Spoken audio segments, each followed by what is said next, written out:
ನಗರ bus ನಿಲ್ದಾಣದಲ್ಲಿ ದೊಡ್ಡದೊಂದು high drama create ಆಗಿದೆ. ಚಾಲಕರುಗಳು ಬೆಳಕಿನಿಂದಾನೂ ಕೂಡ ಪ್ರತಿಭಟನೆ ಮಾಡ್ತಾ ಇದ್ದಾರೆ. ಅವರಿಗೆ ಸರಿಯಾಗಿ ವೇತನ ಸಿಗ್ತಾ ಇಲ್ಲ. ಅಷ್ಟೇ ಅಲ್ಲ, ಮೇಲಾಧಿಕಾರಿಗಳ ಕಿರುಕುಳ ಜೊತೆಗೆ ಬಿಎಂಟಿಸಿಯಿಂದ ಸಿಗುವಂತಹ ಬೆನಿಫಿಟ್ಸ್ ಏನಿದೆ ಆ ಬೆನಿಫಿಟ್ಸ್ ಏನು ಸಿಗ್ತಾ ಇಲ್ಲ. ಹೆಲ್ತ್ ಚೆಕಪ್ ಮಾಡಿಸ್ತಾ ಇಲ್ಲ. ನಾವೇ ಚಾಲಕರು, ನಮಗೆ ಬಸ್ ಪಾಸ್ ಇಲ್ಲ. ಅಧಿಕಾರಿಗಳ ವಿರುದ್ಧ ಬಸ್ ಚಾಲಕರು ಕೆಂಡಾಮಂಡಲರಾಗಿದ್ದಾರೆ. ಡಿಸಿ ಡಿವಿಷನ್ ಕಂಟ್ರೋಲರ್ನಿಂದ ಪರ್ಮಿಷನ್ ಇದೆಯಾ ಇದನ್ನೆಲ್ಲ ರಿಪೋರ್ಟ್ ಮಾಡಕ್ಕೆ ಅಂತ ರಿಪಬ್ಲಿಕನ್ ವರದಿಗಾರನಿಗೆ ಡಿಪೋ ಮ್ಯಾನೇಜರ್ ಧಮಕಿ ಹಾಕಿರ್ತಕ್ಕಂಥ ಘಟನೆ ಕೂಡ ನಡೆದಿದೆ. ಇದರಲ್ಲೇ ಗೊತ್ತಾಗುತ್ತೆ ಮೇಲಾಧಿಕಾರಿಗಳು ಮಾಧ್ಯಮ ಸ್ವಾತಂತ್ರ್ಯ ಇರೋ ನಮ್ಮ ಮೇಲೆ ಇಷ್ಟು ಕೂಗಾಡ್ತಾರೆ, ರೇಗಾಡ್ತಾರೆ ಅಂದ್ರೆ ಇನ್ನು ಚಾಲಕರ ಮೇಲೆ ಎಷ್ಟರ ಮಟ್ಟಿಗೆ ಇವರು ದೌರ್ಜನ್ಯ ಎಸಗಬಹುದು ಅನ್ನುವಂಥ ಅನುಮಾನ ಮೂಡ್ತಾ ಇದೆ. ಸರ್ಕಾರ ದೇವ್ರು ಕೊಟ್ಟರು ಪೂಜಾರಿ ಕೊಡಲ್ಲ ಅನ್ನೋ ಹಾಗೆ ಸರ್ಕಾರ ಕೊಟ್ಟಿರ್ತಕ್ಕಂಥ ಅನೇಕ ಸವಲತ್ತುಗಳು ಇವರಿಗೆ ಸಿಗ್ತಾ ಇಲ್ಲ, ಡ್ರೈವರ್ಗಳಿಗೆ ಸಿಗ್ತಾ ಇಲ್ಲ.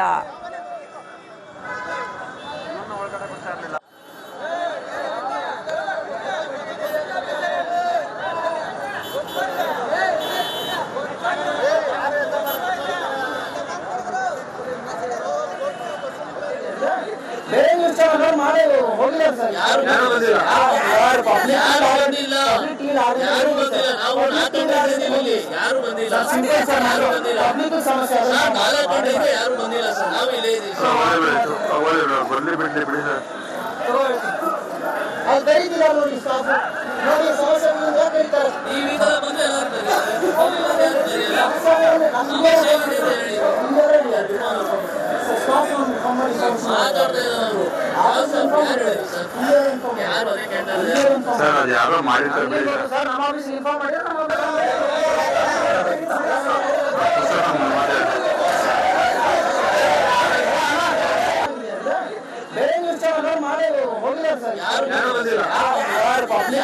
ಇನ್ನಷ್ಟು ಅಪ್ಡೇಟ್ ಪಡ್ಕೊಳ್ಳೋಣ. ನಮ್ಮ ಪ್ರತಿನಿಧಿ ಅರವಿಂದ್ ಲೈವ್ ಕನೆಕ್ಟ್ ಆಗಿದ್ದಾರೆ. ಅರವಿಂದ್, ಬೆಳಗಿನಿಂದನೂ ಕೂಡ ಅಲ್ಲಿ ಡ್ರೈವರ್ಗಳು ಪ್ರತಿಭಟನೆಯನ್ನ ನಡೆಸ್ತಾ ಇದ್ದಾರೆ. ಈಗ ಸ್ಥಳಕ್ಕೆ ಯಾರಾದ್ರೂ ಮೇಲಾಧಿಕಾರಿಗಳು ಆಗಮಿಸಿ ಅವರ ಅಳಲನ್ನ ಕೇಳಿದ್ರ ಅಥವಾ ಸಾರಿಗೆ ಸಚಿವರು ತಮ್ಮ ಅಳಲನ್ನ ಕೇಳಬೇಕು ಅಂತ ಇವರೇನಾದ್ರೂ ಆಗ್ರಹಿಸ್ತಾ ಇದ್ದಾರಾ ಅಥವಾ ಸಾರಿಗೆ ಸಚಿವರಿಗೆ ಈ ಸುದ್ದಿ ತಲುಪಿದ್ಯಾ?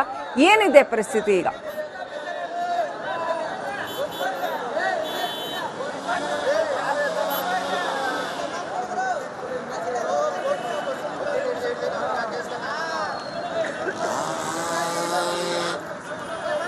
ಆಲ್ ರೈಟ್, ಸಂಪರ್ಕ ಸಾಧ್ಯ ಆಗ್ತಾ ಇಲ್ಲ.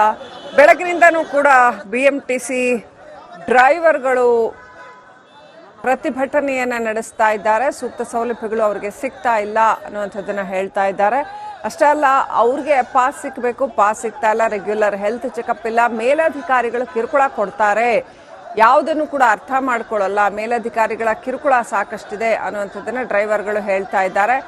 ಅದನ್ನ ಕವರ್ ಮಾಡೋದಕ್ಕೆ ನಮ್ಮ ಸಿಬ್ಬಂದಿಗಳು ಹೋದ್ರೆ ಅವ್ರಿಗೆ ಕಿರುಕುಳ ಕೊಡ್ತಾ ಇರುವಂಥದ್ದು ನೋಡಿ. ನೀವು ಇಲ್ಲಿ ಅಲ್ಲೇ ಹೊರಗಡೆ ಬಂದು ನಿಂತ್ಕೊಂಡು KSRTC ಡ್ರೈವರ್ಸು ಪ್ರೊಟೆಸ್ಟ್ ಮಾಡ್ತಾ ಇದ್ರೆ ಅದನ್ನ ಮೀಡಿಯಾದವ್ರು ಕವರ್ ಮಾಡಬಾರ್ದಂತೆ. ಯಾಕೆ ಕವರ್ ಮಾಡಬಾರ್ದು? ಅವರು ಸಾರ್ವಜನಿಕವಾಗಿ ಪ್ರತಿಭಟನೆ ಮಾಡ್ತಾ ಇದ್ದಾರೆ, ನಾವು ಯಾಕೆ ಅದನ್ನ ಸುದ್ದಿಯಾಗಿ ತಗೊಳ್ಬಾರ್ದು? ಎಷ್ಟು ಅಪ್ಡೇಟ್ ಪಡ್ಕೊಂಡು ನಮ್ಮ ಪ್ರತಿನಿಧಿ ಅರವಿಂದ್ ಲೈವ್ ಕನೆಕ್ಟ್ ಆಗಿದ್ದಾರೆ. ಎಸ್ ಅರವಿಂದ್, ಈ ಕ್ಷಣದಲ್ಲಿ ಏನ್ ಪರಿಸ್ಥಿತಿ ಇದೆ? ಏನಾದ್ರೂ ಮೇಲಧಿಕಾರಿಗಳು ಬಂದು ಅಲ್ಲಿ ಇವರ ಅಳಲನ್ನ ಕೇಳಿದ್ರ? ಸಾರಿಗೆ ಸಚಿವರು ಏನಾದ್ರೂ ಬರ್ತಾರ ಸ್ಥಳಕ್ಕೆ? ಬಿಎಂಟಿಸಿ ಬಸ್ಗಳ ಓಡಾಟಕ್ಕೆ ಇದರಿಂದ ಎಷ್ಟರ ಮಟ್ಟಿಗೆ ತೊಂದರೆ ಆಗಿದೆ? ಏನೆಲ್ಲ ಅಪ್ಡೇಟ್ ಇದೆ?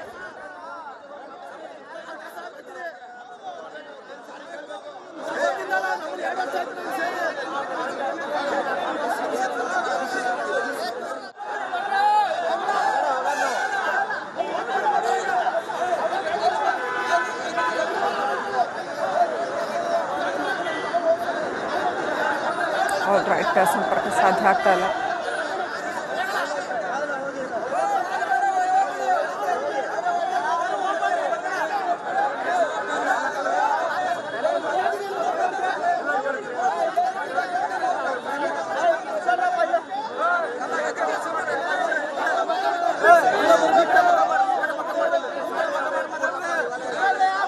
ನಗರ ಬಸ್ ನಿಲ್ದಾಣದಲ್ಲಿ ದೊಡ್ಡದೊಂದು ಹೈಡ್ರಾಮಾ ಕ್ರಿಯೇಟ್ ಆಗಿದೆ. ಚಾಲಕರುಗಳು ಬೆಳಕಿನಿಂದಾನೂ ಕೂಡ ಪ್ರತಿಭಟನೆ ಮಾಡ್ತಾ ಇದ್ದಾರೆ. ಅವರಿಗೆ ಸರಿಯಾಗಿ ವೇತನ ಸಿಗ್ತಾ ಇಲ್ಲ. ಅಷ್ಟೇ ಅಲ್ಲ, ಮೇಲಾಧಿಕಾರಿಗಳ ಕಿರುಕುಳ ಜೊತೆಗೆ ಬಿಎಂಟಿಸಿಯಿಂದ ಸಿಗುವಂತಹ ಬೆನಿಫಿಟ್ಸ್ ಏನಿದೆ ಆ ಬೆನಿಫಿಟ್ಸ್ ಏನು ಸಿಗ್ತಾ ಇಲ್ಲ. ಹೆಲ್ತ್ ಚೆಕಪ್ ಮಾಡಿಸ್ತಾ ಇಲ್ಲ. ನಾವೇ ಚಾಲಕರು, ನಮಗೆ ಬಸ್ ಪಾಸ್ ಇಲ್ಲ. ಅಧಿಕಾರಿಗಳ ವಿರುದ್ಧ ಬಸ್ ಚಾಲಕರು ಕೆಂಡಾಮಂಡಲರಾಗಿದ್ದಾರೆ. ಡಿಸಿ ಡಿವಿಷನ್ ಕಂಟ್ರೋಲರ್ನಿಂದ ಪರ್ಮಿಷನ್ ಇದೆಯಾ ಇದನ್ನೆಲ್ಲ ರಿಪೋರ್ಟ್ ಮಾಡಕ್ಕೆ ಅಂತ ರಿಪಬ್ಲಿಕನ್ ವರದಿಗಾರನಿಗೆ ಡಿಪೋ ಮ್ಯಾನೇಜರ್ ಧಮಕಿ ಹಾಕಿರ್ತಕ್ಕಂಥ ಘಟನೆ ಕೂಡ ನಡೆದಿದೆ. ಇದರಲ್ಲೇ ಗೊತ್ತಾಗುತ್ತೆ ಮೇಲಾಧಿಕಾರಿಗಳು ಮಾಧ್ಯಮ ಸ್ವಾತಂತ್ರ್ಯ ಇರೋ ನಮ್ಮ ಮೇಲೆ ಇಷ್ಟು ಕೂಗಾಡ್ತಾರೆ, ರೇಗಾಡ್ತಾರೆ ಅಂದ್ರೆ ಇನ್ನು ಚಾಲಕರ ಮೇಲೆ ಎಷ್ಟರ ಮಟ್ಟಿಗೆ ಇವರು ದೌರ್ಜನ್ಯ ಎಸಗಬಹುದು ಅನ್ನುವಂಥ ಅನುಮಾನ ಮೂಡ್ತಾ ಇದೆ. ಸರ್ಕಾರ ದೇವ್ರು ಕೊಟ್ಟರು ಪೂಜಾರಿ ಕೊಡಲ್ಲ ಅನ್ನೋ ಹಾಗೆ ಸರ್ಕಾರ ಕೊಟ್ಟಿರ್ತಕ್ಕಂಥ ಅನೇಕ ಸವಲತ್ತುಗಳು ಇವರಿಗೆ ಸಿಗ್ತಾ ಇಲ್ಲ, ಡ್ರೈವರ್ಗಳಿಗೆ ಸಿಗ್ತಾ ಇಲ್ಲ.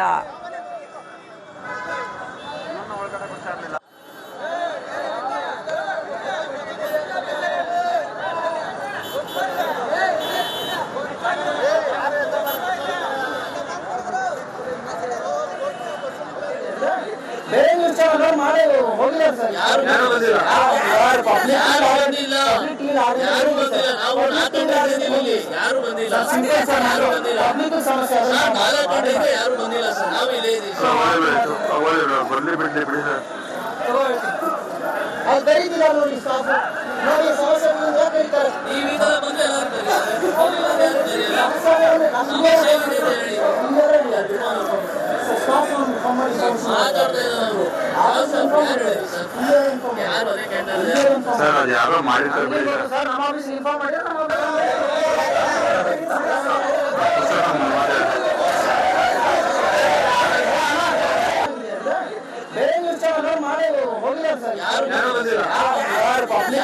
ಇನ್ನಷ್ಟು ಅಪ್ಡೇಟ್ ಪಡ್ಕೊಳ್ಳೋಣ. ನಮ್ಮ ಪ್ರತಿನಿಧಿ ಅರವಿಂದ್ ಲೈವ್ ಕನೆಕ್ಟ್ ಆಗಿದ್ದಾರೆ. ಅರವಿಂದ್, ಬೆಳಗಿನಿಂದನೂ ಕೂಡ ಅಲ್ಲಿ ಡ್ರೈವರ್ಗಳು ಪ್ರತಿಭಟನೆಯನ್ನ ನಡೆಸ್ತಾ ಇದ್ದಾರೆ. ಈಗ ಸ್ಥಳಕ್ಕೆ ಯಾರಾದ್ರೂ ಮೇಲಧಿಕಾರಿಗಳು ಆಗಮಿಸಿ ಅವರ ಅಳಲನ್ನ ಕೇಳಿದ್ರ ಅಥವಾ ಸಾರಿಗೆ ಸಚಿವರು ತಮ್ಮ ಅಳನ್ನ ಕೇಳಬೇಕು ಅಂತ ಇವರೇನಾದ್ರೂ ಆಗ್ರಹಿಸ್ತಾ ಇದ್ದಾರಾ ಅಥವಾ ಸಾರಿಗೆ ಸಚಿವರಿಗೆ ಈ ಸುದ್ದಿ ತಲುಪಿದ್ಯಾ?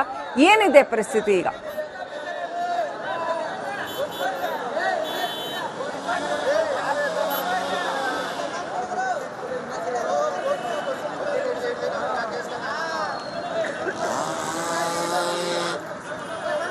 ಆಲ್ ರೈಟ್, ಸಂಪರ್ಕ ಸಾಧ್ಯ ಆಗ್ತಾ ಇಲ್ಲ.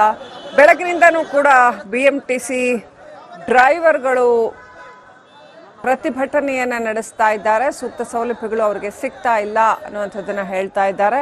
ಅಷ್ಟೇ ಅಲ್ಲ, ಅವ್ರಿಗೆ ಪಾಸ್ ಸಿಕ್ಕಬೇಕು, ಪಾಸ್ ಸಿಗ್ತಾ ಇಲ್ಲ, ರೆಗ್ಯುಲರ್ ಹೆಲ್ತ್ ಚೆಕಪ್ ಇಲ್ಲ, ಮೇಲಧಿಕಾರಿಗಳು ಕಿರುಕುಳ ಕೊಡ್ತಾರೆ, ಯಾವುದನ್ನು ಕೂಡ ಅರ್ಥ ಮಾಡ್ಕೊಳ್ಳಲ್ಲ, ಮೇಲಧಿಕಾರಿಗಳ ಕಿರುಕುಳ ಸಾಕಷ್ಟಿದೆ ಅನ್ನುವಂಥದ್ದನ್ನ ಡ್ರೈವರ್ಗಳು ಹೇಳ್ತಾ ಇದ್ದಾರೆ. ಅದನ್ನ ಕವರ್ ಮಾಡೋದಕ್ಕೆ ನಮ್ಮ ಸಿಬ್ಬಂದಿಗಳು ಹೋದ್ರೆ ಅವ್ರಿಗೆ ಕಿರುಕುಳ ಕೊಡ್ತಾ ಇರುವಂಥದ್ದು ನೋಡಿ. ನೀವು ಇಲ್ಲಿ ಅಲ್ಲೇ ಹೊರಗಡೆ ಬಂದು ನಿಂತ್ಕೊಂಡು KSRTC ಡ್ರೈವರ್ಸು ಪ್ರೊಟೆಸ್ಟ್ ಮಾಡ್ತಾ ಇದ್ರೆ ಅದನ್ನ ಮೀಡಿಯಾದವ್ರು ಕವರ್ ಮಾಡಬಾರ್ದಂತೆ. ಯಾಕೆ ಕವರ್ ಮಾಡಬಾರ್ದು? ಅವರು ಸಾರ್ವಜನಿಕವಾಗಿ ಪ್ರತಿಭಟನೆ ಮಾಡ್ತಾ ಇದ್ದಾರೆ, ನಾವು ಯಾಕೆ ಅದನ್ನ ಸುದ್ದಿಯಾಗಿ ತಗೊಳ್ಬಾರ್ದು? ನೆಕ್ಸ್ಟ್ ಅಪ್ಡೇಟ್ ಪಡ್ಕೊಂಡು ನಮ್ಮ ಪ್ರತಿನಿಧಿ ಅರವಿಂದ್ ಲೈವ್ ಕನೆಕ್ಟ್ ಆಗಿದ್ದಾರೆ.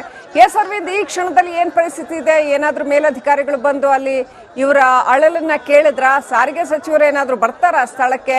BMTC ಬಸ್ಗಳ ಓಡಾಟಕ್ಕೆ ಇದರಿಂದ ಎಷ್ಟರ ಮಟ್ಟಿಗೆ ತೊಂದರೆ ಆಗಿದೆ? ಏನೆಲ್ಲ ಅಪ್ಡೇಟ್ ಇದೆ?